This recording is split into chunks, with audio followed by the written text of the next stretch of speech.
So the drive was good. Peaceful. San Clemente? Escondido. Escondido. How long you been there? About 3 years, 4 years. Didn't you just go on a cruise? We were talking about that. No, it's next week. Oh, it's next week. I'm going on my cruise. Next week. Oh, man, you're all jacked in. Yeah, I got to get everything squared away before I take off. Yeah. You can be able to do that? You know that you say squared away, it's kind of like it is what it is, right? It's going to be what it's going to be. Yeah. I mean, I have been double time getting our monitoring subcontractor, our guard subcontractors, getting everybody so they're all on the same app, just interface and integrate. Sure. That way I can not be the middleman. Yeah. And then if you talk to your clients too, your clients know, say, hey, I'm going to be gone. I'm going to disappear. They'll get it. My partner will be around, and then I've got an assistant in operations. She'll answer the phone, take care of everything else. Yeah. So where are we going? Mexican Riviera. Nice. Week? 2 weeks? 1 week. 1 week? That's not enough, is it? Well, that's all we can afford right now. Yeah. As far as time goes. Yeah. Because we got the holidays and all Gotcha. that. So it really true. takes our Christmas holiday, extends to about 2 weeks. Okay. That's not too bad. Good. But yeah, we got Mazatlan, Puerto Vallarta, and Cabo. So you a cruise guy? My wife and I, we absolutely are. 20 years of service, 7 at sea. You'd think that I'd not want a boat. Yeah, I didn't think of that. That's right. I love it. It's the one place I can go. It's almost like deployments. Middle East deployments, you go overseas, the whole world would stop. You just do your job. So I go on a cruise because the whole world stops, and it's just my wife and I. That's great. I had a sailboat for a long time. I had a real nice sailboat. It's nice. Yeah, and I had power boats all my life, but then when I got in the sailboat, I go, this is peaceful. That's what it is. Yeah, exactly. It's just peaceful. There's no noise. Yeah. You got the music. It's just cruising. You get some dolphins coming alongside of you. I go, man, it's nice. It's just a lot of work on a sailboat. But unless you're in a little motor, yeah, putting along. Yeah, that's true too. That's true. So too. you actually you always went to wind. A lot of people just put around on their sailboats. Yeah. No, I went to wind. Good. Yeah, just go all the way down. I'd catch it, and I'd ride it all the way down to Huntington Beach around the Royal Islands and just cruise back. People had a good time. Nice. It was perfect, especially about 11 or 12 when come up, and just real easy. Really nice. Keep people from getting sick. It's a little sunset, relax. Yeah, just chill. It was just fantastic. It was a good time. Yeah, it worked out really good. It really did. So let's do this. A lot of people are going to want to hear where you came from, man. So you got to tell me your childhood, tell me your sad story if you got one, and tell me where you came from, family, background, the whole bit. You got it because you have a really interesting story. It was tragic. I have a wonderful family. I grew up with family values. It is tragic. Really? You weren't beat as a kid or anything? Exactly. A lot of history in the family. You've got my father was a Vietnam veteran, drafted back in the day. When he got out, he decided he still liked law enforcement, and he was a California park ranger. Alongside, that was kind of the weekend job during the 9 to 5, Monday through Friday. He was a utility worker up in Sacramento. And so I spent my childhood going through school, and then on the weekends, it was either a ski resort or it was a state park. Are you kidding? It was great. My dad would drop me off on the trailhead and say, okay, I'll pick you up at the end of my shift. And like 5-6 hours later, and go find me. And just foot out about 5-10 miles and be done. And that was about it'd be 10, 11 or so. By the time that I was about 14, 15, lifeguard, and I was a student ski patroller with my dad. And so I was always snowboard, skis, just enjoying the mountains up in the Sierras. When I finally graduated high school, I was doing the fire academy thing, doing the Explorer Scouts. Been in a uniform since the Cub Scout and just fit my profile. And then they had a great winter. Like what I remember as a kid winter. And so I dropped all what I was doing, dropped junior college, and went up to Tahoe and was a professional ski patroller for a season. And if you've ever spent a lot of time in the mountains, obviously everybody who's up there is just a good kid, great ambition, won't get into trouble, which is completely being sarcastic. Everything I ever grew up with, family values and structure, I threw out in that one season, and I recognized I need something a little bit more structured. Looked at my family, said, I love you, and I'm raising my hand, and I'm getting out of here. Signed up for the Coast Guard back in 1999. Did 20 amazing years with that. I have built a family, have a wonderful daughter from it. I went through some life Obviously, the first marriage was the first marriage, young. You did that too. Oh, it comes with the cliche. I try to pick up every stereotype along the way. Sure. For me, it was a young man on a Pacific island in the middle of nowhere at 20 years old. And of course, I fell in love with the first islander I could find. And we made a run of it. We have a wonderful daughter who's now graduated college, a social worker. She's phenomenal, moving on to her master's degree. But that marriage did not last. My second duty assignment, or my first one straight out of Guam, was New York, Lower Harbor. And that was 2000. So between 2000 and 2001, somebody decided to crash a couple planes into a big building out there, and that was pretty much the end of the marriage. We went operational. It was a unique time. We were both young. She didn't have the family, the structure that she needed, obviously, in a time of scared, feared chaos. And so I just kept working, and she settled in a different direction. Wow. Let's see. From there, that was my first exposure to what they call a tactical law enforcement team in the Coast Guard. So I joined to be Baywatch. I was going to be jumping out of helicopters and swimming. Oh, you're going to do the swimming thing. I was a swimmer growing up in high school. Played water polo. Could have probably played at a junior college, collegiate level. Didn't have the grades for it. Yeah, I'll get it. Yeah, I'll be honest, you're obviously in good shape. What are you, 6'2", 3? 6'1". 6'1"? Yeah. You look tall. I'm 6'1". You look taller than me. Sit up straight. Yeah, that's probably what it is, huh? That's exactly what it is. Yeah, 6'1". Okay. I was not the physique out of high school, out of college. I was 145 pounds, soaking wet, skinny, lean, fast in the water. Definitely was a goldfish. Thought I was going to be jumping out of helicopters, just Top Gun. Sure. Yeah, go save goose. And sure enough, I was on that track. Things were looking good. I did one law enforcement operation, and I said, that's for me. That's what I wanted to do.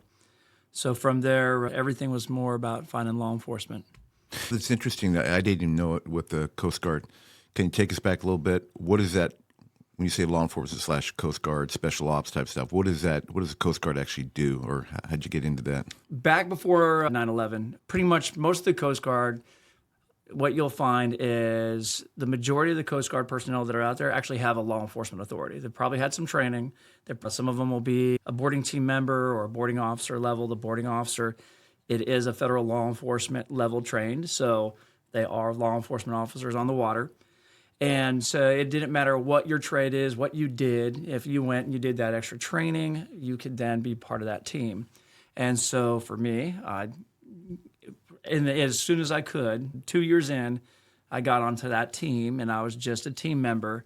But then when 9/11 happened, the Coast Guard's dynamic actually, the whole focus had to shift. National security was something that we thought putting a big, large needle in the water is what we call a Coast Guard cutter. Putting that out on the coast would stop everybody from moving around and having the largest Navy, having probably the world's greatest Air Force. And when you look at the world's military, I'd say domestic terrorism kind of shifted what our understanding of national security was. And so for the Coast Guard, that was predominantly doing boater regulations, safety, things like that. They found themselves poised in a proximity where they should be better at what they were doing. They should be better at getting on board vessels, understanding what are the warning signs. At the same time, they were still doing counter-drug all this time, all the way back. You have the Reagan era. There was a very big buildup with counter-drug operations down in Central South America. The Coast Guard has been in the Middle East ever since Kuwait. They never left. And so they had a footprint, but it was not established. And so what they decided to do is say, hey, let's take and make a specialist rate. And they created a maritime enforcement specialist. And all their role is law enforcement, national security. And so that didn't exist for me when I first got in. It had yet to be designed, thought about. And the best way to get into law enforcement would be a gunner's mate. So where there's a gun, there's probably a law enforcement officer, and that's how I got my foot in the door with that. So I started my trade as a gunner's mate, moved my way up to a gunner's mate first class petty officer, and then they said, hey, let's make this law enforcement rate. And I said, hey, sign me up. First one to step forward, or first few to step forward. Right out of the gate, I advanced to chief in that position, and I finished out my career just doing operations for that. You got any really cool stories you can share? Oh, Are you allowed to share? it depends on what really cool is. That's an opinion. We're gonna. Most of the staff, or most, I should say, most of the listeners are security personnel wanting to get in law enforcement. So anything you got is really good. And I know you're a humble guy, so I totally get that. But anything you think you might. Probably, and the Coast Guard's probably not as big as a topic as it should be right now. If you look at the news today, there's a lot of talk about these strikes on these go-fast boats. And then if you're like me and you get lured into looking at social media, you see a lot of folks that are saying this is about oil, this is about... And unfortunately, that could be no more incorrect than anything. So counter drug, one is the United States is the largest consumer of narcotics. So when you think about Europe, all of Europe combined, every nation over there, the United States still outconsumes more cocaine than Europe will. Really? We are the number one consumer. Unfortunately, we have the biggest demand. It's the same thing when you start looking at, and cocaine, obviously, a little bit more legacy, became very popular, more like late 70s, 80s time frame, but actually even before then. But what you'll see now is you're seeing it now with fentanyl. Artificial or synthetic fentanyls coming from across the border, trying to enhance drugs, make them a little bit cheaper, but also make them a little bit more potent. We're just the largest consumer. So when you hear these boats and they're like, oh, are they really taking drugs across the ocean? The Caribbean, it's so big, they don't have enough fuel. The reality is they're very lucrative on how they do this. One is you can stack a vessel, a go-fast full of fuel, and you can hop island to island that you need to do, and you can get it done. The other thing is when you look at the Eastern Pacific, which is extremely vast, driving your narcotics up the coastline is probably not the best thing because closer to the coast, there's more law enforcement, more aviation, more presence. So they would go 250, 300 miles out to sea, then run north, and then run back in. And they'd actually have motherships that would just do fuel and food resupply just along the way. And then take it. They're obviously not going to go land necessarily in the United States. There's no point to. Our border is still one of the largest challenged borders on the southern border. And so all they have to do is they have to skip it into Mexico, skip it into Nicaragua, Guatemala, get it somewhere closer where then you can do that foot traffic up the way. The narco-terrorist organization has more operational experience than probably anybody because that's just their job. That's how they make their money. They are phenomenal at what they do, which means that the Coast Guard, the U.S. Border Patrol, Customs Border Protection, they have to be 100% on all the time, and we're still only pretty much making a small dent. There's a lot of work to be done, and yes, this is a unique way that our current government is attacking this. It is probably making some of our opposition think twice, but then again, you're looking at fishing villages that are probably being pressured into some of this. You're looking at as soon as the go fast becomes the less popular tactic, then they'll start seeing more of the semi-submarine or my goodness, that's a tongue twister no, today. I couldn't say it. Semi-submersible is where I was going. Yeah, that one needs a little sip. And then you also have larger fishing vessels transporting through mothership operations. These are things that happened in my 20 years. They happened before my 20 years. They'll continue to happen because the planet is 70% more water. You got the largest freeway, and that's just why it is a very readily accessible route for narcotics. Man, that is absolutely amazing. I have no clue. I have no clue. I have no clue. Yeah, it obviously is not there. You still have your largest opium trade is going to be coming from your Asian, whether it's going to be Western Pacific Asia or if it's coming all the way from Afghanistan kind of region. So you're still going to see a lot of your heroin, your opium trade is going to be coming that direction. You've got a lot coming through Malaysia. Then you also have, now we've got the synthetics, the fentanyl coming northbound. There is no lack. And I'd say, when you look at historical like shipping trades, like the spice trade, and how Eastern spices were able to get into Europe, and then you also look at like the Silk Road, how China was able to expand and do their trade across the mountain line. There are probably better trade routes established today that have more success than all the way back then. And they're all probably based on drugs. What a wealth of knowledge, dude. What a wealth of knowledge. I can only imagine what you saw. Mind-blowing. So I didn't even get to a story, did I? No, but that's okay. The education you just gave me right now is incredible. So we're just, politically, we're just telling the story to make it look good, but we'll never really solve the issue. And I understand that part, not completely. It's fear. Okay, yeah. Consumption and demand is the They'll issue. find another way. Consumption and demand is the issue. And until, as a society, the United States as a nation, until we actually curb the use of drugs, there's always going to be a drug trade, and it's always going to be flowing towards us. It's great job security, but it's one of those never-ending battles. And we can do dents, and we can do influence with different political influences. We can get in and do some country alliances. There's a lot of different things that they can do. But until we figure out how to curb our desire, our lust for this drug, these addictions, and we're never going to get ahead of it. Unbelievable. Yeah, so true. So true. So what's a good story? All right.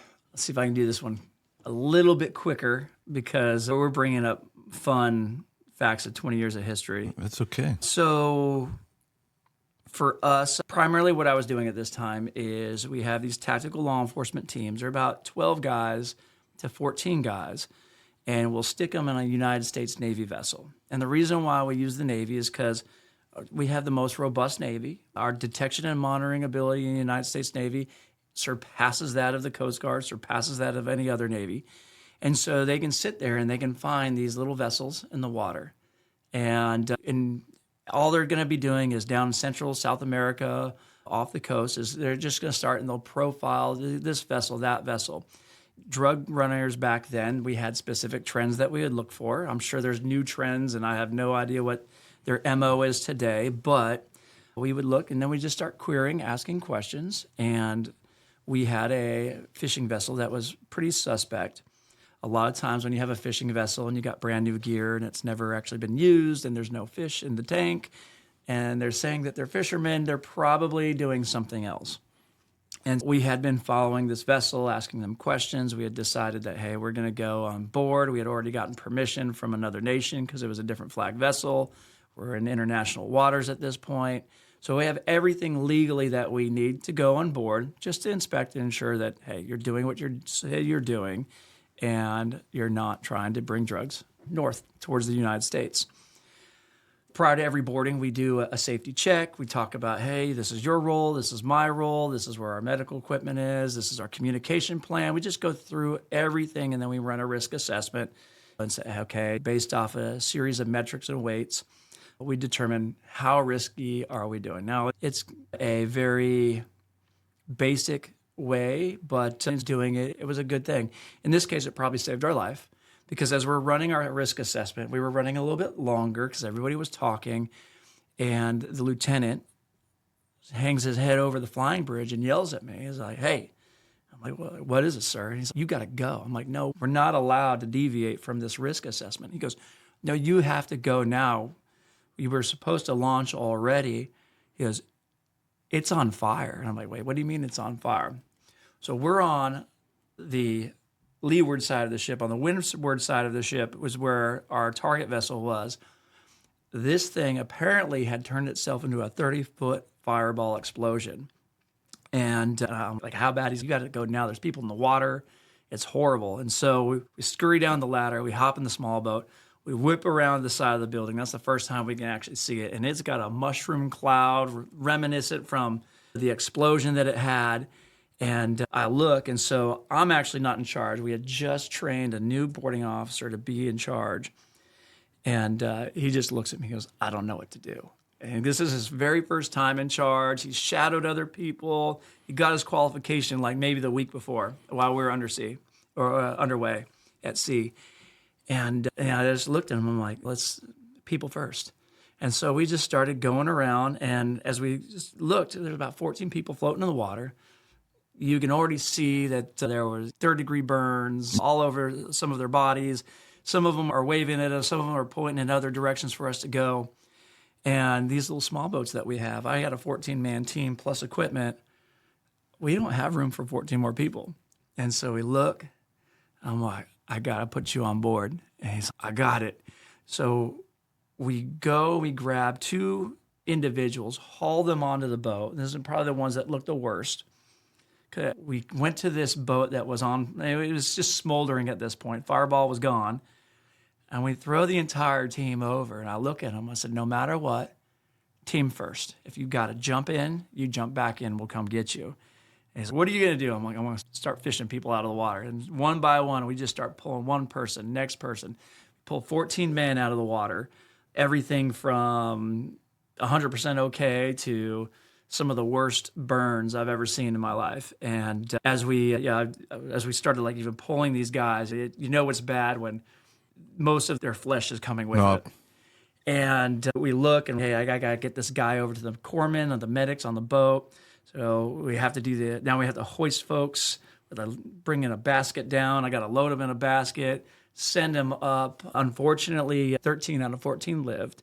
The 14th man was the one who had the most severe burns. We actually flew him to Panama via our helicopter, and our understanding is that he actually passed while he was at the hospital there. The other 13 all survived fine, but as this boat is smoldering, sinking, what we had learned and what we had identified is that every vessel has a cooling system that is just going to use seawater because it's readily abundant. And so they had to cut all their seawater valves so that they were just dumping water into the engine room.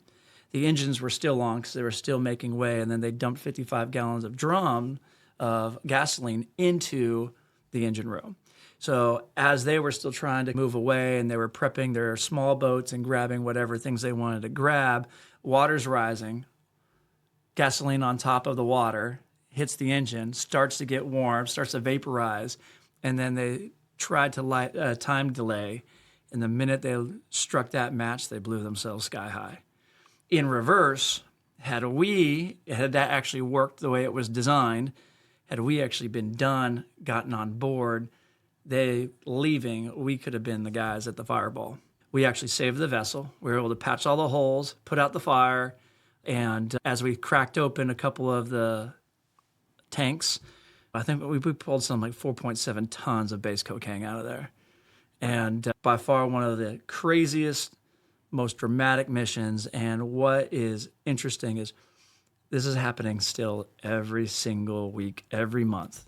There are somewhere between 14 teams on the West Coast, 14 teams on the East Coast, and all they do for the United States Coast Guard is they just continue to go find these large vessels that are just moving tons and tons of base cocaine that when it's cut, then cut again, then cut again, 4 times, 8 times over is making that much product.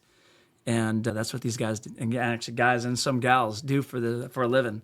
And they're phenomenal. Probably the most famous account you'll see on social media is a few years back, we saw one jump from a small boat onto a semi-submersible boat where he was banging on the hatch to get in, telling them to open it up. And these folks do this every single day. And it was a great mission. It was a great job. And I'm proud to be a part of it. And actually, I really enjoy seeing the new generation and what they're doing. That's fantastic. All right. So that was an incredible story. I know this is not even why we came here today. No, it's okay. It is why we came here today because this is very interesting. And you guys listen, this is a big part of it. So if you like these stories, I want to bring Rick back, of course. Maybe he'll come back and tell us more, but you got to like and subscribe. That's how we keep things going. All right. So don't forget, if you like what you hear, you can subscribe. Rick, from Coast Guard, where do you go? A lot of military transition was hard. After 20 years, it was a choice to get out. I could have stayed in. I could have gone a little bit further and ranked up to Master Chief. I retired as a Senior Chief. But I felt compelled. I felt that there was a little bit more for me, and I took the opportunity. I said, you know what, it's time to go. And when I got out, I started teaching United States Navy as a contractor. I was teaching them law enforcement and security practices. I was also working for the San Diego Padres, so just doing a little bit of moonlighting, doing security for their corporation. And I wasn't planning on getting security. I was thinking I'd do more law enforcement. My wife did not want me in a uniform running around anymore. She wanted me at home. And I was like, I think that this is where I'm going. This is law enforcement's it. But as I was doing the work as a contractor for the Academy Company, and also as I was working with the Padres, a random opportunity came, and it was to be a security director for a church. Now, it was the church that we went to, not really a small church. It had about 3 different campuses at this time. And we were we had no idea we were going as far as we were, but we were actually in that season of COVID. It was right before COVID started. And I said, you know what? It looks like security training might be shutting down for a little bit. Still going to need a paycheck. Feeling called to do something. It was something that was still on my heart. It was giving to community that I cared about. So I said, okay, let's take this security director job, and cut my pay by about $20,000 and went for it. In the 5 years that I worked for that organization, we went from 3 campuses to 11 across 4 states. We went through everything from the COVID era, which I was doing all the safety regulation, consideration, risk operation management, things like that, to actual doing security operations on large-scale events, 2,500, 3,000 people. We did all the security planning for internal infrastructure for all their campuses. So as they were building churches, we were actually building their plans and setting forth where the cameras should go, what should this be. And that's really what born our company today, is out of the necessity from doing construction. So we were building a church in El Cajon, California. And I'll tell you that it doesn't matter how many fences you have. It doesn't matter how many lights are on. If you've got something that is pilferable in a construction site, then you are a pretty easy target. And we were hiring security guards overnight. They were falling asleep in their cars. We were still getting our equipment broken into. But when you're paying $3,800 a week for somebody to take a snooze, we found that the industry was just very unreliable. And so we looked at it and said, okay, how do you bring some accountability back to it? First thing we thought was there's got to be a camera that we can attach and at least watch our guards and make sure they're not falling asleep. But then we realized we can also add some AI to it, find a camera that probably already exists, and see if we can't make this a little bit more automated and cut some cost. And so what we ended up doing is we grabbed a little solar panel and a couple of cameras, and we created our first it was already pre-established technology, but we just started managing our own sites via AI security cameras. Cameras, man, I remember Cernium way back in the day. I won't even give the time frame because I was working with some military guy. I had my security company because I had a 24-hour dispatch center, and I wanted to get into cameras because I was already managing the parking, doing the security, helping with the maintenance. And we go, hey, while we're doing patrol, I took the guard off the property. They said, let's put some cameras up, and that was very limited at that time. So it's come a long way, and you've done a really good job with ATAC Solutions. Your stuff is great. Tell me, because it's just the future. There's so much AI is changing. We're involved in it with Vision, of course. Kind of go back to a little bit from when you first started with your cameras to what's available today, and because the good part is you've been involved in this. So you started with cameras, but now you've been able to advance and learn and really do a lot with it. It makes you very unique because you're not just a guy that decided to put AI in cameras. You got a real big background. Yeah, I'd say right now, I think when you talk about technology, we talk about AI. Everybody is having that conversation of AI is going to replace jobs. AI is going to replace people. We say people who understand AI are going to replace jobs and replace people who don't. And the technology that's out there, as it's innovative, a good probably spectrum is when the government's not willing to allow AI to pull the trigger or push the button for you, we're always going to need a human element in security, in warfare, in those kinds of things. And so security is just very much like that as well. You can have the best technology, but if you don't have anybody to discern what the technology is telling you, you're not going to have a good plan. You're still going to get broken into. You're still going to have theft. Law enforcement's kind of the same aspect. You can have all the cool gear in the world, but if you don't know how to use it, all you're doing is you're just toting around a cool Batman belt. And so for us, as we started using technology, bringing AI in, things like that for surveillance cameras, we found that most of our clientele didn't have the time capacity to actually they didn't want to learn it. They didn't want to worry about it. They needed a helping hand. They needed somebody with some wisdom and discernment to guide them along the way. And also, we started noticing that a lot of folks were buying the tip top, the most expensive thing, but they'll never use it, not to its ability. You look at your smartphone. Most people use their smartphone for chat, a Google search, and a couple little other things. And my daughter is probably the worst on it because she'll call me up, use her smartphone to call me up, tell me about the situation and ask what things she should do. And I say, darling, you've got infinite information in the palm of your hand. You just have to know how to ask it right. And so what we found is that our organization, our structure, it's not so much we're going to build the best technology. Well, the truth is we don't even build the technology. We recognize somebody is great at building AI technology and creating the right algorithms and questions so that AI can work seamless. Somebody else is really great at building surveillance cameras. Most of that's probably coming from the same companies overseas. Doesn't matter whether it has a NDAA stamp or a USA stamp. They're all pretty much coming from the same spots. The one thing that we did add in is we found mechanical systems that we feel a little bit better than some of the trailers that are out there, because a trailer is a big platform, and we found that you don't need that big of a platform these days. Technology is getting more advanced, but it's also getting more compact. And we found the right manufacturers that we like for our delivery system. So really, we just found this group and that group, and we said, hey, if we bring all these things together, we can create a better product. But the best part about the product is it's actually more us. We help our client plan, whether it's in construction or whether it's in utilities. Everybody understands that the dollar only goes so far. And so if you have a construction project and in day one, all you have is dirt, you don't need to be the tip-top Fort Knox over dirt. It has to be progressive. Everything should scale up and scale down by design. And so we like to sit down with our client, analyze what their plan is, determine where their risk is and will they be at the most risk and also will they be at the least risk so that we can scale their solution up and bring it back down. Whether or not they want to use this camera or that camera, we don't care. We're a little bit agnostic when it comes to that. What we really care about is the service that we're providing. And we've got a great understanding of what's out there, and we've got some great partners that are excellent in their field. We used to do it all. We tried to help build the AI. We tried to do the live monitoring ourselves. We like to actually build our own equipment. And then we were still doing the consulting. And we found that you got to stay in your lane.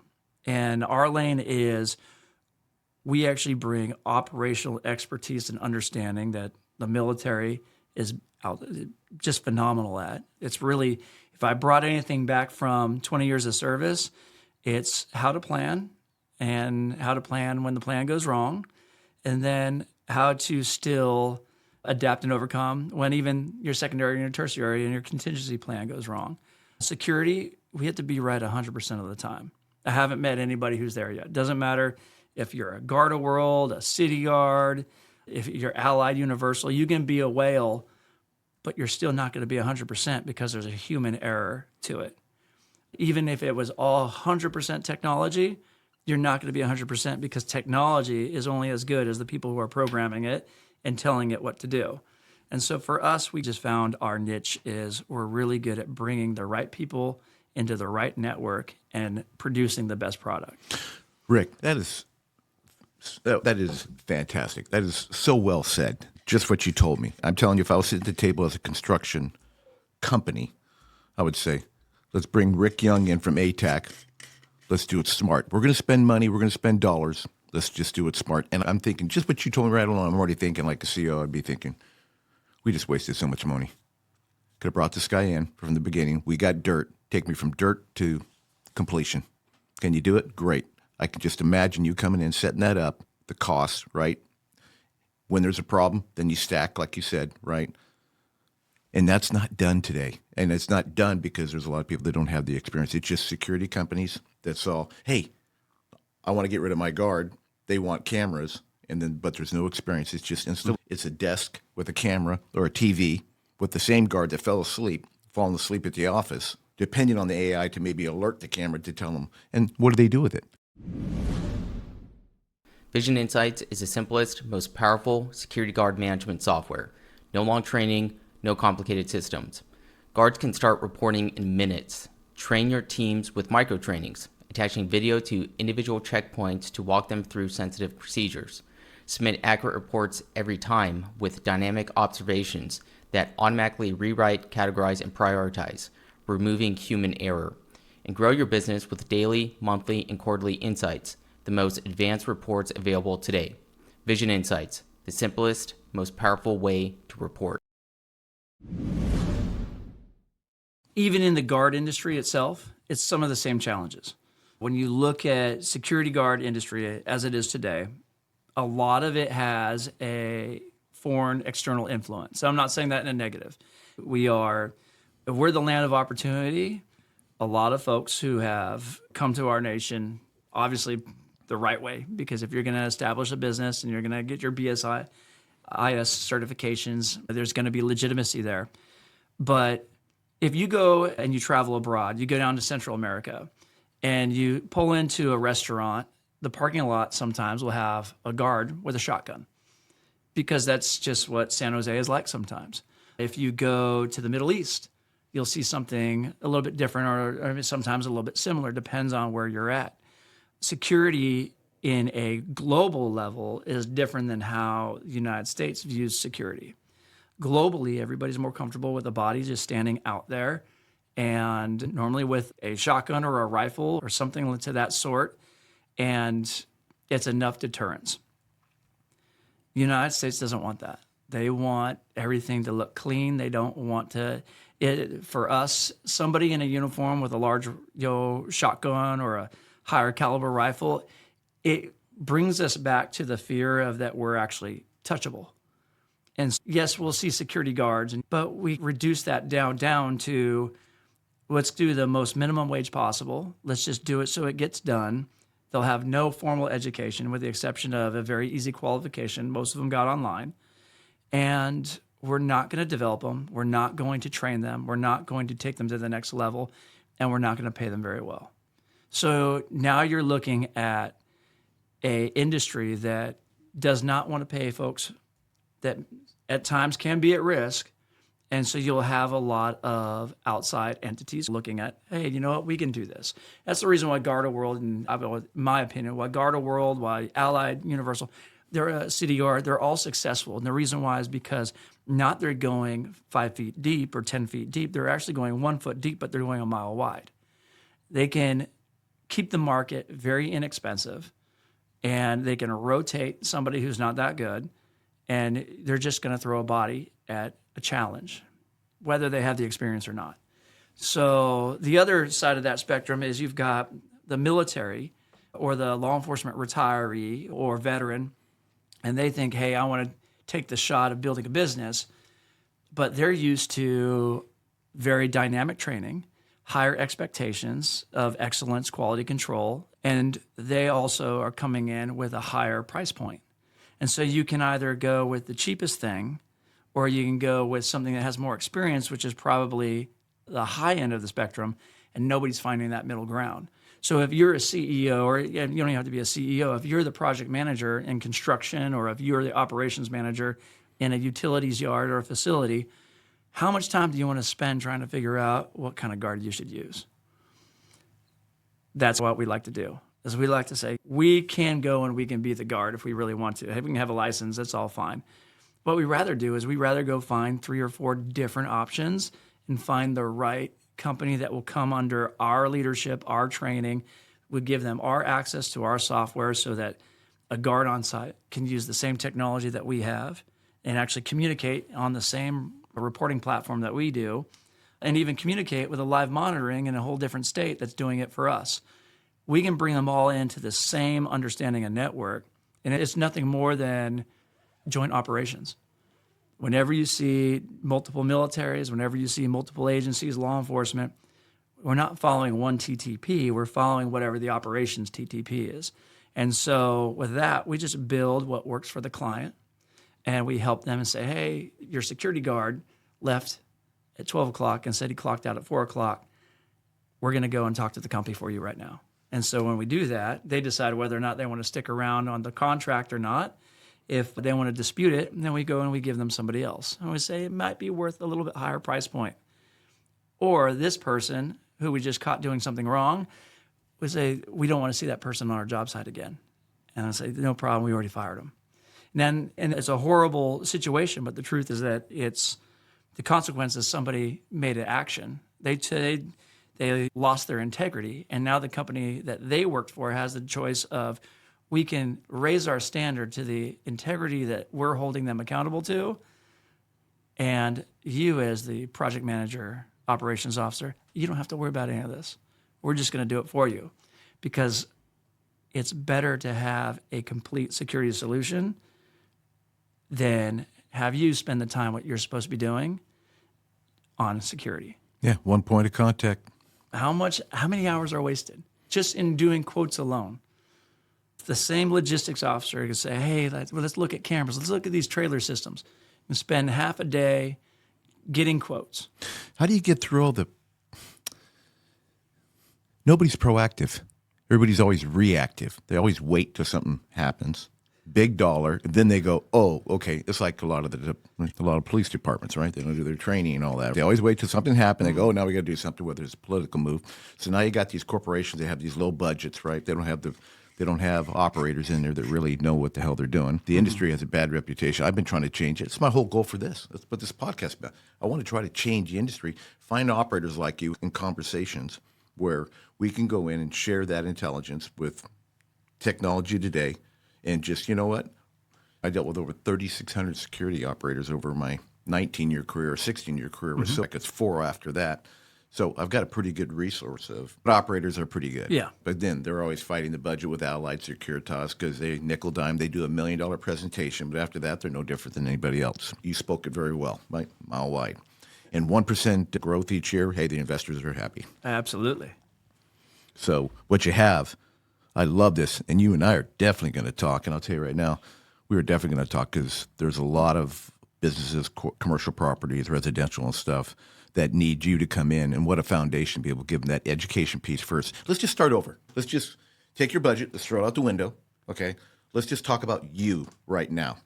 And do you really know what your problems are? How long have you been involved in this as a manager, or you got to find that person too in there.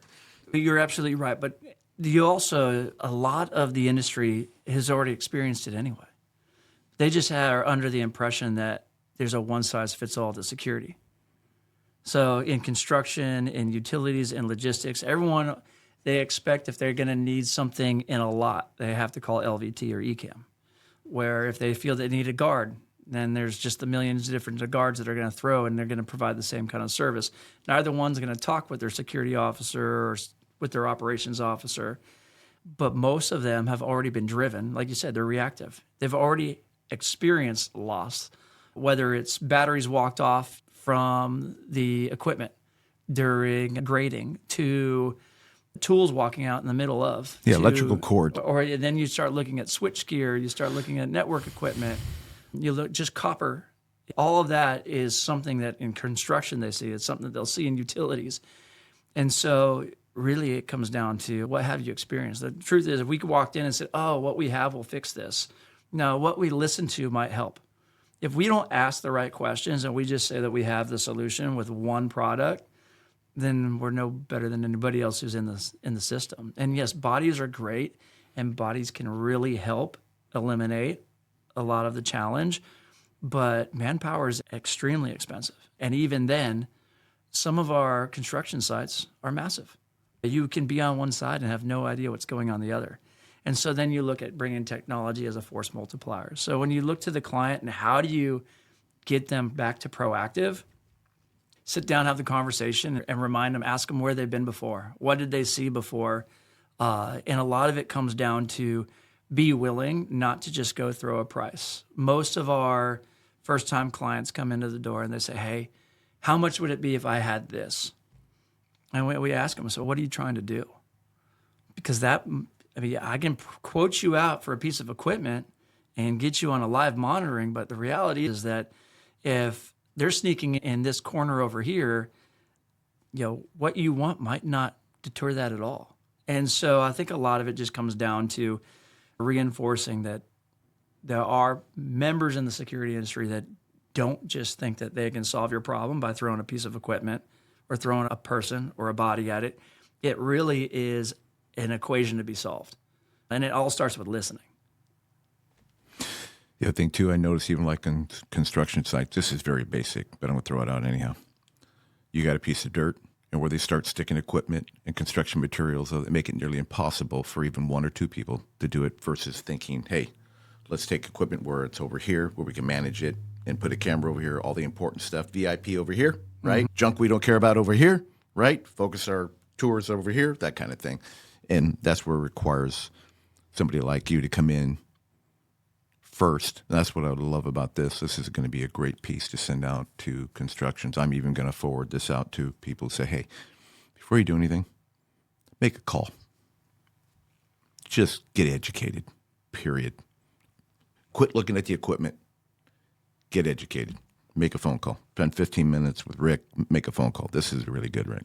I appreciate it. It's fun. Actually, it's more important to ask the why and not the what. I can talk about equipment and process all day, but why we do it is we really believe that the industry can be better. And it starts with a couple visionaries. Eventually, the trends will start getting in. And it comes down to, really, we're not even a security company. We're a relationship company. If your security company is ripping you off, then they're not security. And I'll tell you, a lot of them should look. Yeah, if they can't tell you that this is not the right thing for you, or we're not the right company for you, and they're the instant answer to everything, then there's an integrity problem. And security should not be integrity. All right. So it's ATAC Solutions. There's a flyer. It'll be posted on the YouTube channel for further. But tell me your clients. Tell me who you contract with right here. You want names or you want... Not clients, just tell me verticals, I should say. I don't know that name. Tell me, you do industrial, you do, what's your bread and butter, so to speak? Is it all? I would not say it's all. Okay. We have the expertise and we have a network to help with everything from a small commercial business installation in a mom and pop type shop. We can do that. We have personnel and we pick and choose those. That's not what we're really looking to do. We love working in the construction industry. It is a challenging industry, especially like right here, Los Angeles, LA County, San Diego County. There are always challenges. And if there's always challenges, we've always got someone who wants to try to help solve that challenge. And so we like to help everything from getting in through grading, but we prefer to be there for the long haul. And what we always say is interview us for 3 months in the beginning. And if you appreciate us, you like us, and we can earn your trust, we'll keep it for the rest of your project. It's not to say we haven't had challenges. We didn't have some growth points. There's more failures here there's not more failures than victories, but there's a lot of hard lessons that we learned along the way, including our own stuff has been ripped off before or damaged before. But we like construction. We like utilities. We primarily focus on remote locations that have no infrastructure, no power. We like to say that we are smart power and smarter defense. Solar, cellular, satellite-operated systems that can work autonomously. We have some great partners to help provide and amplify the services that we have, from live watch to guard companies that will come in and actually use our technology so they can look at the yard at the same time that they're on the yard, as well as coordinate with live watch operators so that it's always nice to have someone watching your back, especially in the middle of the night. But those are our two areas that we find ourselves operating the best in, is construction, logistics. How far will you go? What's your boundary for contracts? The actual answer is I'll go anywhere for a challenge, but right now we are very comfortable in the Pacific Southwest. We have done operations Northern Nevada, Idaho, Utah, but California, Arizona, Nevada. We're pretty comfortable across, and we're actually already pre-positioned so that it's easy for us to respond and take care. But then again, we also have partners in Texas, and we have partners in Florida. And so we're seeing a little bit of expansion, but we only want to expand for the right reasons at the right time and not grow just to say that we grew. So, Rick, beginning to end, okay, from dirt to building, you obviously can help them as far as where to, when the building's complete, where to put position cameras, all that, right, along with technology. And would you, and I'm sure you do, I would recommend, hey, how about just a consultation? Let's just say, you know what, I'll set you up with a contractor, but call you first. You'd be more than happy to work something out with them as far as just getting them started. Like I say, and that could be anywhere. We're not a security company. We're a relationship business. And that means it's a call and a cup of coffee. Because if you can't trust who is going to be watching your equipment, watching your lifestyle, your legacy, what you're building, the product that you want to put your name to and stamp, if you can't trust the folks that are watching that, then you got to find somebody else. It's an interview process. You start by dating. I mean, it's going to be a couple conversations and maybe a couple trial jobs that are in their infant stage, because that's where you can actually see what you have. A great example is we've got a very large high school, complete rebuild renovation. There's 2 buildings out of some 16 that are going to get destroyed. The 2 are remaining. We started before the buildings fell. And we said, just try us out. And they said, why don't you bid out the whole project? The reality is you want to know who you have, because in demo, it's a cheap loss if somebody breaks in and takes something. By the time you are in framing and you're starting to put all of your finish work in, it's a really expensive loss. You should take the time, invest early. Don't wait until you're at your highest risk. Start interviewing early in your job. And if they don't want to have a conversation and sit down, and they don't want to forecast their pay scale to meet, then really they just have one trick. I'd much rather have a whole toolbox of different things that I can use. And so start with a conversation. Okay. And then to close,